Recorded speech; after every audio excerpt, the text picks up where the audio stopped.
the rain came and it didn't stop. It just kept on raining, and Port Arthur was low lying, and that's where both sets of my grandparents live. Uh, Both of them had up to 4 foot of water in their house. They lost everything, and they could have drowned. Um, After the storm, we had to take my big old dually to Port Arthur in the rainwater, and we had to get out to go get them. It was so deep. Whenever we finally brought them back to Nederland, they slept in our house. So there was 12 people inside. I slept on the floor for 2 weeks. Whenever the rain stopped, the sun came out, and then the army or the Coast Guard or both of them came out, and I don't know, it was like a military base at Central Mall. And then we went out and we tried going to go help some people. So we're in Port Arthur, and we're just driving around picking people up, and I don't know, it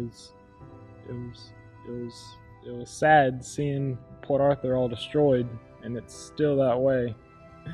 And all the people with all their stuff in the yards. And then that poor Civic Center, we were there, all the people were sleeping, and then the water came in, and they were put out of their house by the water, then they were put out of their shelter by the water. During Hurricane Harvey, whenever we got the worst of it, we had water about up to our waist, and we had to walk half a mile with everything we could get. But most everything in our house got ruined. We had to replace the floors through the whole house. We had to replace insulation everywhere. We couldn't live there for about a week.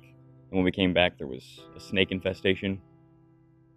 But it was just really hard losing everything we had, pretty much, besides the actual structure of the house. And it was thundering and lightning when we were walking, and there were live wires down, so it was just really nerve-wracking, and had to carry everything that we had for about half a mile through waist-deep water with vehicles passing by, sending their wakes at us, and it was just probably one of the worst experiences of my life. So with Harvey, I was kind of put in a more unique situation where I wasn't immediately affected by the hurricane. It only came a few weeks later, because the flood happened, everyone was freaking out, people's houses were flooded. I think the main reason we didn't was because our house was on piers. So we weren't on the ground level. We didn't have a foundation that we were sitting on. It was on piers. But it was about 3 weeks after the storm, whenever we started to notice that tiles in our kitchen were coming up, and underneath those tiles were just rotted wood.